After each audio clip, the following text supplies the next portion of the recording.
Hello and welcome to all our viewers in Nigeria and around the world to Midday News on Global TV. We're live in the nation's capital, Abuja. I'm Uyag. President Bola Tinubu has directed a comprehensive inquiry into the alleged 585 million naira scandal in the Federal Ministry of Humanitarian Affairs and Poverty Alleviation. He vowed to decisively punish those involved in any breaches and infractions unraveled during the investigations. The president gave the directive in a statement issued by Minister of Information and National Orientation, Mohammed Idris, as anger grew over the alleged breach of the federal government's financial regulations. The development comes just as ministries prepare for their first performance assessment by end of January.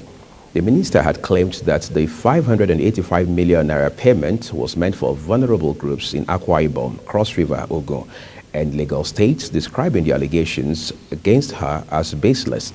However, the media assistant to the minister, Rashid Olarewanju, in a statement said that it was illegal within the civil service for such payments to be made into private accounts of staff members, especially project accountants. Elsewhere, President Bola Tinubu has cleared the outstanding payment the federal government owed the Super Eagles and other sporting teams of the country. According to a statement on the X handle of Tinubu's media center, the payment entails the clearing of the senior national team coach salaries running up to 15 months, payment of allowances and promises due to the senior national teams, females and under-20 national team. Recall that in 2020, the Super Eagles had complained that the federal government was yet to release the 1.5 billion naira approved for them to compete at the 2019 Africa Cup of Nations. Minister of Interior Dr. Olubunmi Tunji-Ojo will on Monday launch the first online portal for passport application in Abuja. According to Tunji, an online passport application platform has been established for both international and Nigerian applicants.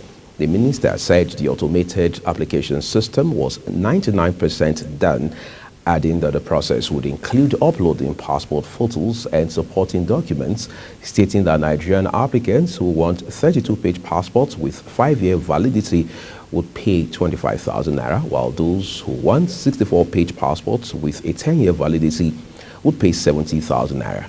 Meanwhile, foreign applicants who wish to apply for passports with a 5-year validity period and 32 pages will pay $130, while those who prefer passports with a 10-year validity period and 64 pages will pay $230.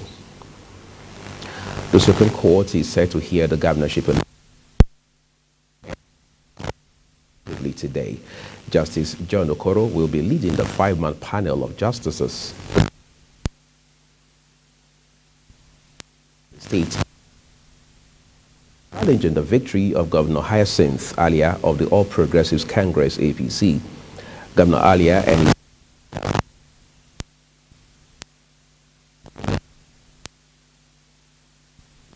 the state who was winner of the March 18 governorship. The court had said it lacked the jurisdiction to hear the petition because it was a pre-election matter. The court held that Uba ought to have prosecuted the forgery allegation against Sam Ode, the deputy governor at the High Court. It also held that Uba failed to prove allegations of forgery against Ode beyond reasonable doubt. For Ebonyi State, the Court of Appeal Lagos affirmed the election of Francis Winfrey as the duly elected governor of that state. Let's turn to other stories for you. The Independent Petroleum Marketers Association of Nigeria, IPMAN Enugu Depot, has denied any plans to increase price of petrol. The chairman of the IPMAN Enugu Depot, Chinedu Ayanso, who made the statement in Oka, Anambra State capital, urged the public to disregard news of an increase in the price of petrol. Speaking on the rumored impending increase in the price of petrol, he described the reports as one of the mischievous news of social media stories. He added that the Nigerian National Petroleum Company Limited, NNPCL, which is the sole importer of petrol, had not informed them of any plan to increase petrol price, urging the public to disregard the rumors of increased price. On a side note now, 5 persons have been confirmed dead and 30 others rescued in a boat accident that occurred in River Niger around Miata in Anambra West local government area of Anambra State. It was gathered that the boat was sailing from Kogi State to Anambra through the River Niger before it got capsized at the Mianta banks of the river. The incident happened on Sunday morning, though the deceased persons have not been identified. They were said to hail from a riverine part of Kogi State and were traveling by water to Onitsha for various businesses. Most of the victims were women and children. Rescue operators who arrived at the scene some moments later dived into the waters and recovered their lifeless bodies, and they were deposited by the bank of the river. They were able to count over 10 lifeless bodies as rescue operations were still ongoing. Apparently, it's our story there. Management of the University of Ilorin, Kwara State has said that the lists of fake professors allegedly attributed to be working in the institutions was not known to the university. The university, in a press statement made available to journalists in Ilorin, the state capital, and signed by Kunle Akogun, Director, Corporate Affairs, said that none of the names mentioned in the list were workers of the university. Meanwhile, the National Universities Commission has denounced the list of fake professors in some Nigerian universities being circulated in the media. The Commission said the list could not have emanated from the Apex regulatory educational body without due consultation with their accredited universities. The Deputy Executive Secretary in charge of Academic Directorate, Dr. Noel Abiodun Saliu, explained that such information should be taken as the handiwork of mischief makers who are able to out-destroy the hard-earned reputation of those prestigious institutions whose names were mentioned. The Medical and Dental Council of Nigeria, MEDCAN, has warned doctors against denying patients access to healthcare services during strike actions. The Registrar of MEDCAN, Dr. Tajuddin Sanusi, disclosed this in a letter dated January 4, 2024, and addressed to the Committee of Chief Medical Directors and Medical Directors of Teaching Hospitals, Federal Medical Centers, and Specialized Hospitals. The registrar said the new rule is based on the recent penchant of registered practitioners to engage in industrial action, including strikes, to enforce their labor rights. According to the letter, patients on admission must not be discharged merely because of a strike action. It added that accidents and other emergency pediatrics units must remain open and manned by practitioners who had been scheduled on rosters based on the provisions of the Medical and Dental Practitioners Act. Rector of Kaduna Business School KBS, Dr. Dahiru Sani, has threatened to sue the National Universities Commission NUC if he does not remove the school's name from the list of 58 illegal universities released by the commission. According to him, the NUC was wrong to include KBS in the list because the business school is not a university and does not run a degree program. The rector addressed newsmen to react to the recent list released by the NUC, which included the business school among the 58 fake universities across the country. Operatives of the National Drug Law Enforcement Agency, NDLEA, at the Murtala Mohammed International Airport, Ikeja, Lagos, on New Year's Day, which was Monday, 1st of January 2024, intercepted a consignment of Colorado, a very strong strain of cannabis concealed in boxing kits imported from the United States of America. A week-long intelligence-led operation to get the receiver arrested was consummated on Saturday, 6th of January, following the successful tracking and arrest of 38-year-old Olorunfumi Saheed Olakunle, who distributes the dangerous psychoactive substance to dealers across Lagos State. The consignment had arrived to the country on Monday, 1st of January, via Cairo on Egypt Airlines flight marked as boxing kits. According to Saheed, he delivers such consignments to different recipients whenever his childhood friend, a US-based Sagiro Salami, sends them. The latest shipment has a total weight of 1.80 kilograms. Meanwhile, a 28-year-old female supplier of ammunition to bandits, Bilkisu Suleiman, came top on the list of 12 other suspects arrested by the Nigerian Drug Law Enforcement Agency operatives in New Year indictment operations in Kaduna, Lagos, Niger, Kogi, Kano, Borno, and Osun State. Bilkisu was arrested on Wednesday, 3rd January, by the agency's officers on patrol along Zaria-Kano Expressway in possession of 249 rounds of 7.62 mm live ammunition concealed in a black nylon bag kept in a lady's handbag. She was on her way to deliver the ammunition to an identified bandit in Kakumi village, Katsina State, when she was nabbed, after which she was transferred to the Kaduna State Command of the Nigeria Police Force for further investigation. Commending the arrests and seizures of the past week by officials and men of the Murtala Mohammed International Airport, the chairman of the NDLEA, Brigadier General Buba Marwa, retired, charged the officers and their compatriots across all formations of the agency to continue to remain vigilant and double their drug demand reduction as well as drug supply reduction efforts in the new year. A coalition of Fulani groups in Plateau State comprising Mieti Allah Cattle Breeders Association of Nigeria, also called MAGBAN, Gan Allah Fulani Development Association of Nigeria, Bajoli Fulani, Jonde Dan Kauti, Hor, and Lawful Fulaku, said it had lost 350 members between October 2023 and January 2024 in the state.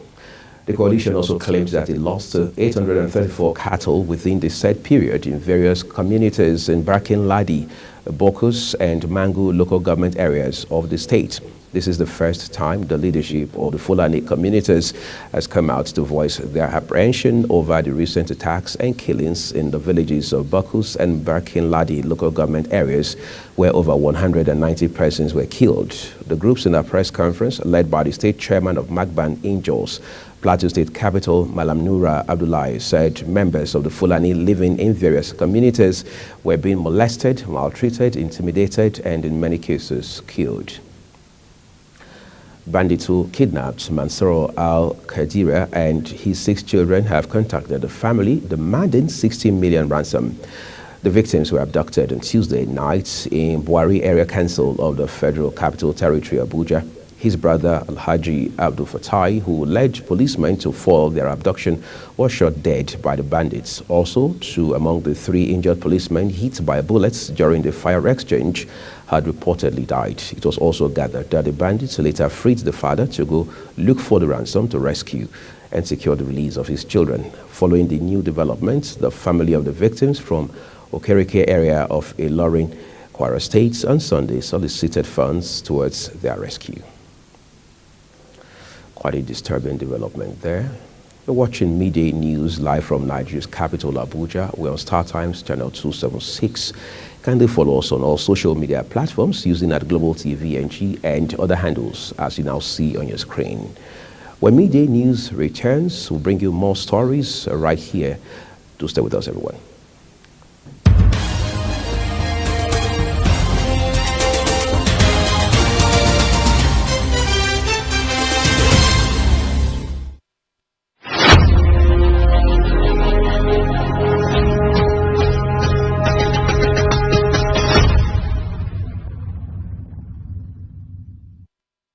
You're watching the live broadcast of the Midday News coming to you live on Global Television from Nigeria's capital, Abuja, with Uyi Agumofwegbe. Taraba State government has announced plans to reintroduce history as a subject in the basic education curriculum in schools across the state. State Governor Agbu Kefes made this known when he hosted journalists to a dinner in Jalingo, the state capital. History was removed from primary and secondary education curriculum in the 2009-2010 academic session. In November of 2022, the federal government reintroduced history as a standalone subject in the basic education curriculum in Nigeria 13 years after its abolition. The governor also said in no distant time, primary school teachers in the state must be first-degree holders, while secondary school teachers must have a minimum of master's degree to enhance the quality of education in the state.